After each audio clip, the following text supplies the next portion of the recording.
mais nos membros inferiores, né? As complicações são raras, mas você pode ter abscessos e necrose em 3% até 12%, trombose venosa profunda de 2% a quase 8%, não é pouco, mas quem tem sabe como é bom, né? Uma trombose venosa, e agravamento de doenças associadas. Então, um indivíduo com uma erisipela grave, uma celulite grave, piora do diabetes, a função renal piora a insuficiência cardíaca. Então, são quadros infecciosos que começam a trazer um temor. O paciente tem que ficar internado, não é para ficar em casa, né? E tem as complicações tardias, né? Então, são as recidivas, daí a importância de você cuidar das úlceras, tinhapedes, as infecções de interdígitos. E quais são os fatores? Aqui, ó. Persistência do intertrigo, o linfedema crônico que vai se instalando, que vai propiciando, então, essas recidivas. A presença do agente... Chega até a elefantíase nostra. Chega até a elefantíase nostra. A presença do agente que não é Streptococcus do grupo A, entra um outro bicho para piorar a situação. E a terapêutica antibiótica inadequada, que pode ser o causador da piora. Está aqui um quadro típico de uma erisipela, acometendo a região pálpebral superior desse bebê, né? Veja que gravidade, tá vendo? Um edema, com secreção purulenta, né?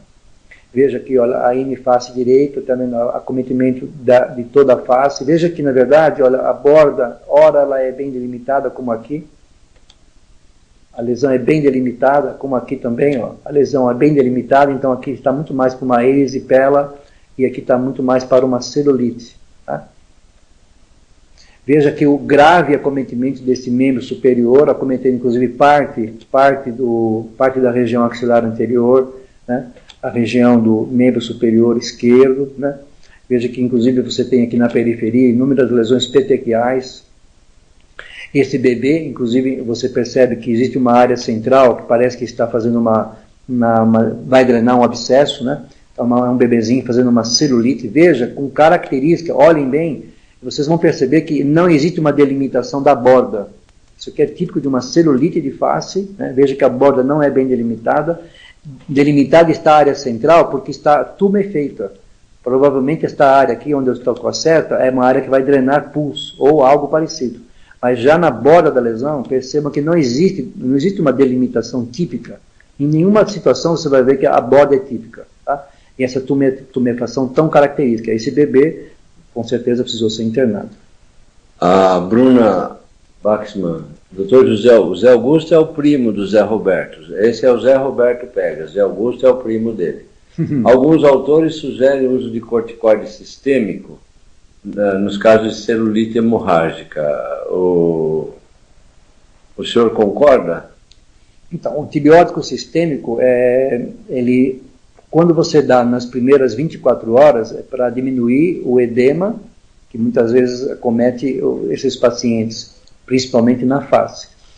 E a Carolina pergunta se você tem erisipela na face e está indicada a tomografia. Sim, está indicado sim, porque você pode, em alguns aspectos, você pode, em algumas áreas... Ela fala da trombose do seio cavernoso. Exatamente. Você pode, em algumas situações, você pode ter trombose do seio cavernoso.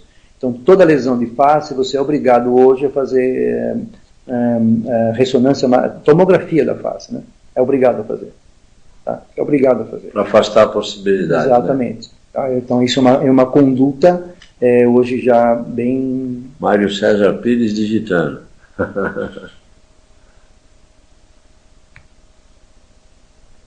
Vai, né? Pode ir. Então, nessas duas fotos, vocês percebam assim, na foto da direita, você já percebe que existe já uma delimitação melhor da lesão, a lesão já está bem mais eritematosa, provavelmente está quente, e na foto da esquerda, você percebe uma área mais eritematosa, porém já lesões satélites na periferia, mas a apresentação aqui é de uma erisipela não bolhosa e aqui de uma erisipela também não bolhosa, mas muito mais suculenta. Tá? Aqui... A pergunta do Mário César Pires, que é o responsável pela dermatologia lá do Complexo Hospitalar Padre Bento de Guarulhos, diz o seguinte: bom dia. Pseudomonas extra-hospitalar, qual é a melhor escolha? A Pseudomonas Mário e seus alunos. Então, bom dia ao Mário e seus alunos. Então, Pseudomonas é assim, eu acho que Pseudomonas extra-hospitalar, talvez a bactéria que talvez seja o protótipo de um antibiótico que pegue bem Pseudomonas, seja um exemplo da quinolona, e da quinolona o ciprofloxacin. Eu acho que talvez das quinolonas antigas, né, do grupo de quinolonas mais antigas, o único exemplo de quinolona que pega Pseudomonas é o ciprofloxacin. Isso para bactérias extra-hospitalares. Sem dúvida nenhuma, o ciprofloxacin é o exemplo que mais bem pega a Pseudomonas. Então, na foto da esquerda, é o quadro parecido com aquele da criança. Novamente, eu comentei no face, um caso grave, né, de celulite de pálpebra superior e face direita. Nesta foto, repetindo aquele quadro anterior. Veja que neste quadro está muito mais por uma erisipela, na foto aqui com a seta, do que para uma celulite. A borda está muito mais nítida. Aqui dois exemplos, olha que típico uma celulite, uma erisipela, chamamos de uma erisipela perianal, olha que interessante, né? E aqui uma celulite de cotovelo, tá? Interessantíssimo esse caso. Aqui um quadro de erisipela acometendo uma grande área do abdômen e da coxa, veja que é típico, olha, veja que a borda é bastante nítida, e na face aqui uma erisipela da face, olha, veja então a borda bem delimitada, né, uma erisipela da face, também é um caso grave, um caso que necessita internação. Veja que a borda é bem delimitada. O tratamento vai depender muito do agente infeccioso, tá? Os antibióticos de escolha, sendo o alvo o Streptococcus beta-hemolítico do grupo A, a primeira escolha é penicilina G, nesta dose de 0,6 a 1,2 milhões de unidades intramuscular de 12 em 12 horas, ou a penicilina cristalina para criança na dose de 100 a 250 mil, nesta dose que está aqui, a cada 6 horas, endovenoso. Ou, né, então se não for a penicilina G, a cefalexina nestas duas doses, adulto 500 a cada 6 e criança de 30 a 50 miligramas por quilo de peso por dia. Ou a desfacilina, 400 mil unidades de 12 em 12 horas. Nas crianças alérgicas, de novo, a eritromicina vai nos ajudar, né, a tratar essas crianças. Tá? E observação importante que deve ser dita aqui, que a internação e a via endovenosa, ela deve ser reservada para crianças imunocomprometidos, tá? Nas erisipelas. Tá? Quase sempre você consegue tratar fora de ambiente hospitalar. Tá? Agora, quando o alvo é o Streptococcus beta-hemolítico do grupo A e Staphylo aureus, aí você tem como opção a cefalexina, seja para adulto ou seja dose em criança, ou a oxacilina. E aqui, no caso, é internação. Tá? Normalmente, nós não damos cefalexina, nós já internamos o paciente e fazemos a oxacilina, normalmente numa grama EV a cada 4 horas, deixando a vancomicina e a linezolida para os casos em que nós percebemos que o paciente não está evoluindo bem. Tá? Os portadores de imunossupressão, né, portadores de celulite, então nós vamos utilizar antibióticos de escolha para pegar quem? De novo, Streptococcus beta-hemolítico do grupo A e Staphylo aureus, e observação que diabéticos, pacientes portadores de AIDS e doenças crônicas subjacentes, os agentes infecciosos mudam, Jorge. Esse que é o problema. Entendeu? Passam a ser, então, as enterobacters, a Escherichia coli, os proteus, as pseudomonas e os Streptococcus beta-hemolíticos do grupo B e até fungos. Tá? Então, a conduta é internação hospitalar e penicilinase resistentes, como oxa, vanco e linezolida. Aí não tem para ninguém, aí não tem choro nem vela. Tem que internar mesmo e entrar com os 2 pés. Entendeu? Nas crianças abaixo de 3 anos de idade, os antibióticos de escolha, sem dúvida nenhuma, vão dirigir-se ao hemófilos influenza. Por isso que eu disse que vocês que isso aqui é uma questão importante até de prova de título de especialista, tá? E aqui nesse caso nós damos então, estamos com uma prioridade para usar a ceftriaxona, que é um exemplo de cefalosporina de 3ª geração, que alcança excelentes níveis no líquor e menor chance de resistência, tá? Aqui estão as doses, nas crianças até 7 dias, a dose sempre é endovenosa de 12 em 12 horas, e em lactentes e crianças a dose pode ser tanto intramuscular ou EV. No caso aqui é óbvio que tem que ser EV, né, porque dói muito a aplicação. Tá?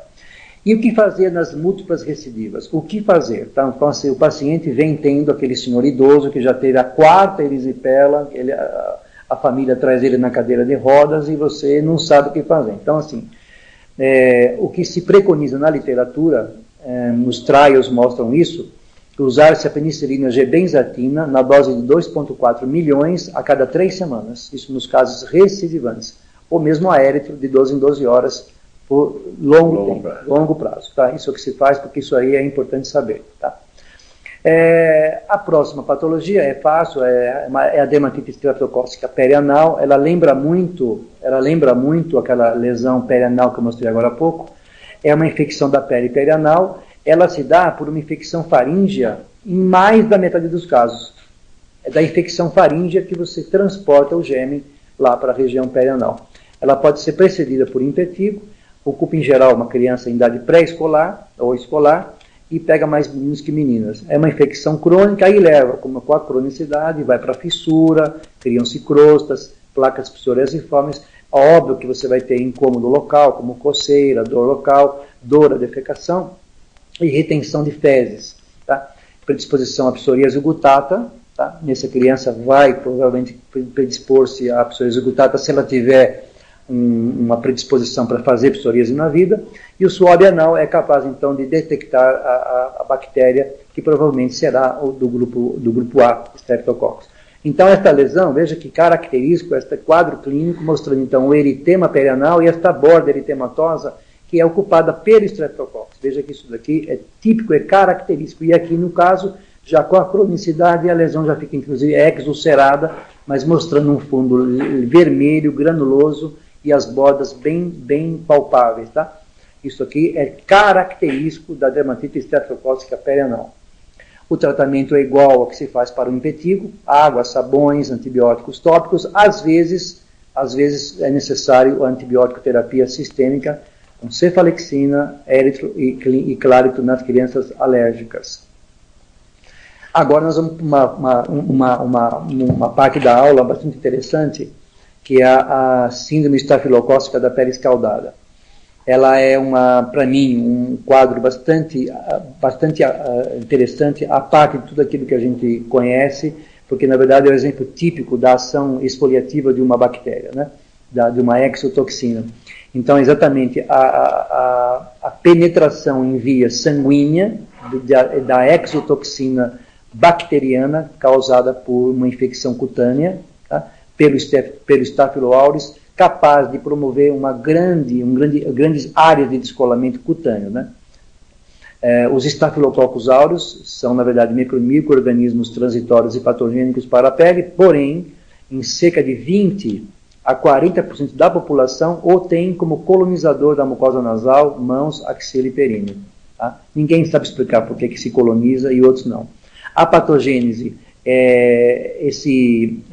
essa bactéria, né, através dessas exotoxinas, a bactéria é capaz de produzir o chamado ácido teicoico, tá, e proteínas de superfície, tá, que levam à aderência ao tecido humano e reduzindo de muito a função neutrofílica da resposta imune. Tá aí a explicação. Tá? Hoje se tem como uma explicação bem provável alguma coisa que a bactéria lance em circulação, faça com que haja uma aderência ao tecido humano, e aí você é capaz de, no local, reduzir as defesas do organismo, tanto na sua função neutrofílica como na resposta imune, promovendo então esse rápido descolamento. Os recém-nascidos, os lactentes e as crianças, raramente adultos, são os mais acometidos. Uma coisa interessante é que em 1878, Ritter já descreveu essa patologia como uma dermatite exfoliativa do neonato. Já no século XIX, ele foi capaz, né, de descrever tão bem essa patologia. Né? Ele só não sabia que era por uma exotoxina. Veja quantos anos se passaram para descobrir, apenas em 1970, a etiologia estafilocócica da doença. 2 anos depois, foi publicado o primeiro caso em adulto, porque até então só se conheciam casos em crianças. E por que, Jorge, da incidência aumentada nas faixas etárias mais jovens? Por quê? Que se interroga. Então a resposta seria essa, talvez. Haveria um menor clearance renal das toxinas e uma certa imaturidade imunológica. Por isso que se explica por que as crianças são mais acometidas. E uma curiosidade que eu encontrei num artigo é que as crianças negras são menos predispostas. Interessante, né? Que está num artigo científico, um artigo americano. E os homens são mais acometidos em cerca de 2 até 4 vezes mais do que as mulheres. 5% dos estafilococos isolados em hospitais secretam exotoxinas. Veja que perigo. Quantidade grande. Olha que perigo que é você adquirir uma bactéria hospitalar. Eu tenho uma aluna no hospital, ela deve estar vendo agora, ela deve estar dando risada, que uma vez eu peguei ela lidando com o paciente, ela foi coçar o olho. Ela falou assim: doutor Pegas, o senhor me rogou uma praga. Porque eu fiquei com uma irritação no olho, né? Eu não sei se... Não é praga, só não era um conselho. E eu até hoje ela deve estar dando risada lá. Mas é verdade, sim. Eu acho que é um perigo. Veja, olha, 5% das bactérias secretam exotoxina. Nos adultos é raro. Então, assim, e o que acontece com o adulto? Imunossupressão facilita a proliferação bacteriana. Drogas imunossupressivas, lá no Padre Bento nós usamos muito ciclofosfamida, ciclosporina, corticoide em altas doses. Tudo isso gera imunossupressão. Transitória ou não, de leve ou média ou alta intensidade, todos eles, de uma certa forma, são imunossuprimidos. E aí você predispõe às infecções que, em geral, são graves. E os déficits na imunidade celular, o próprio HIV, pacientes adultos, em geral, têm uma história de alcoolismo, quase sempre bebem, né? E outras situações em que hoje nós sabemos, né, multidrogoterapia, malignidades, diabetes e até caquexia. Nós temos lá inúmeros pacientes, coitadinhos, que às vezes não tem nem o que comer em casa, chegam lá com albumina muito baixa, desnutridos, que até trazem um problema para a terapia, né? Eles tudo ainda possuem uma caquexia bastante importante. As cepas envolvidas na síndrome estafilocócica são do fagogrupo 2, subtipos 3A, 3B, 3C, 55 e 71. Para os desavisados, essas questões também são parte de perguntas em prova de título de especialista. As exotoxinas produzem clivagem, de novo, da desmogleína 1, que é aquela proteína desmossomal das camadas superiores da epiderme. 2 são as proteínas bacterianas, hoje conhecidas, tá? São termoestáveis, a ETA e a ETB. Tá? A ETB é mais prevalente em crianças, tá? Enquanto que mais recentemente a ETD ela se liga e degrada a desmogleína 1. Então nós temos então hoje o conhecimento de mais uma, que é a ETD, são proteínas bacterianas termoestáveis. Né? O quadro clínico, né, os pródromos são de uma faringite, dor de garganta, dor de ouvido e até uma conjuntivite. Então é o perigo de você começar com essas infecções, porque daí pode haver a disseminação da bactéria. Tá? A conjuntivite costuma ser intensa, com edema e secreção purulenta, é o perigo. Em 1 a 2 dias pode aparecer febre, pode aparecer mal-estar, irritabilidade e placas. Essas placas eritematosas, para os desavisados, podem ser o perigo de algo que está por vir. Tá? Acometendo então pele, face, pescoço, axilas e períneo. Na evolução, ocorre então uma erupção escarlatiniforme, o que significa que toda a pele do tronco e parte dos membros torna-se vermelha, para depois tornar-se bolhosa. É nesta fase que o sinal de Nikolsky é positivo. Né? O rompimento das bolhas traz uma base eritematosa fina e brilhante e depois, no final, a descamação superficial. Tá? Aqui o exemplo de um quadro clínico típico de uma descamação universal. Veja que, em parte você tem eritema, tá? E em parte já o descolamento epidérmico de todo o tegumento desse bebê. Veja aqui o quadro típico, né, do descolamento, deixando então esta pele fina, brilhante e parte já você percebe a pele que vai também desnudar. É muito típico você ter lesões ao redor do umbigo, como aqui neste caso, e na região das fraldas e nas raízes das coxas. Note então o quadro de eritema, que é bastante interessante. Tá? Aqui também, lembra até um quadro, esse quadro semelhante a esse, Jorge, foi visto essa semana na enfermaria. Eu estava lá com um paciente de pênfigo vulgar, e ele apresentava nas dobras da axila e da virilha um quadro semelhante a esse. O pênfigo vulgar faz a mesma coisa, ele causa esse descolamento epidérmico, e esta pele que está desnuda, na verdade, é fonte para a infecção. Tá? Então, veja que a pele, ao ficar desnuda, mostra esta área eritematosa fina e brilhante, que deve ser lavada, e esta pele deve ser, então, retirada delicadamente, porque isso arde muito. Né? O quadro clínico apresenta uma forma abortiva rara, que é também chamada de escalatiforme, quer dizer, o indivíduo não passa por bolha, ele já vai direto para a área para o quadro de eritodemia, sem causar bolhas e descamação final. E a formação extensa de bolhas é típica dos adultos, tá? Então daí é o perigo. Aí sim, o adulto com essa forma clínica bolhosa, que é rara, pode então sofrer um quadro clínico muito mais grave do que o da criança. A criança, em geral, vai à cura, sem quase nenhuma complicação, enquanto que no adulto é o contrário, o adulto pode fazer hipotermia, hipotensão, ele pode cursar com distúrbios hidroeletrolíticos, alterar hemograma, fazer um estresse respiratório, né, fazer hipoxemia, e aí vai com todos os perigos. E a bactéria pode até parar no pulmão e fazer uma certa pneumonia. Isso aí, no adulto é mais perigoso. Tá? O diagnóstico você vai fazer pela clínica, pelo achado histológico de clivagem interepidérmica ao nível do extrato córneo, que é característico dessa, porque na verdade a clivagem é intraepidérmica. A cultura para estafilococcus é positiva e isola-se a exotoxina A e B, e a imunofluorescência também é direta e indireta, descarta o pênfigo foliáceo, que é importantíssimo, viu, descartar. No tratamento são as medidas de suporte, então é a hospitalização, monitorização de temperatura, PA, dor, ele vai ser internado, equilíbrio hidroeletrolítico, limpeza, retirada desses tecidos desvitalizados, tratá-lo topicamente com sulfadiazina de prata ou mopiricina nas áreas desnudas, uso de emolientes sim, porque diminuem a coceira e ardor, antissépticos oculares são obrigatórios, e analgésicos, se necessário, os opioides, tá? E corticosteroides são contraindicados, tá? O tratamento de escolha para crianças é com oxacilina, se abaixo de 40 quilos, esta dose de 50 a 100 miligramas por quilo de peso por dia, se acima de 40, de 250 miligramas a 1 grama por dose. Os adultos já fazem 1 grama EV a cada 4 horas. A segunda escolha, no lugar da oxa, é o ceftriaxone.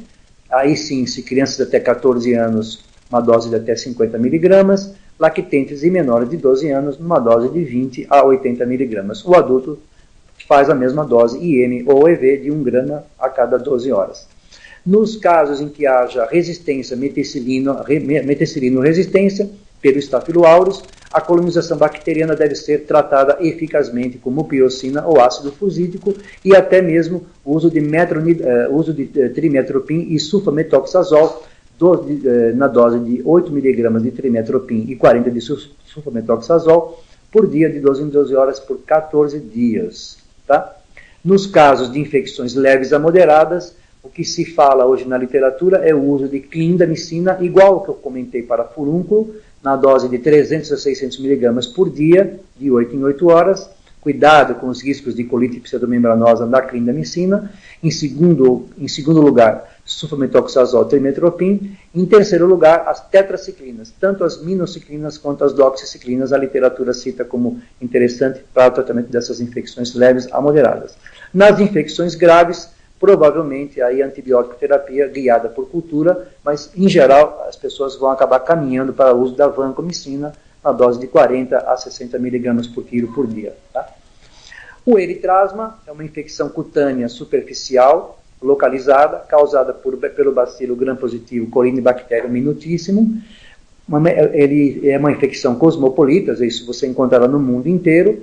O clima tropical, acomete qualquer idade, mais prevalente em adultos masculinos. A forma interdigital é a infecção mais comum dos pés. Portanto, muitas vezes nós esquecemos de usar uma lâmpada de Wood para detectar a fluorescência alaranjada dentro dos espaços interdigitais. A maceração crônica assintomática com descamação e fissuras é o quadro clínico característico dessas formas interdigitais, sendo que mais de 30% desses casos têm co-infecção com fungos. Daí é o risco de você esquecer de tratar o fungo. Então tem que tratar fungos e bactérias. As áreas intertiginosas e úmidas são os locais de preferência do eritrasma, além de axilas, regiões inframamárias, sulco interglúteo e virilhas. E os predisponentes fatores são o ambiente quente e úmido, falta de higiene, obesidade, hiperidrose, imunossupressão e diabetes. E eu vou mostrar para vocês a seguir o diagnóstico que é feito com a coloração de KOH para clarificação do agente, ou mesmo pela coloração do GRAM, em que vamos visualizar as formas cocoides pequenas e filamentos longos, tá? E não esquecer da fluorescência vermelho coral, a lâmpada de Wood, tá? O quadro clínico tão característico são essas placas acastanhadas, que acometem em geral axilas, né? E lembrar que nas formas iniciais do eritrasma, nós temos então essa coloração avermelhada, tá? Que é tão característica, e na lâmpada de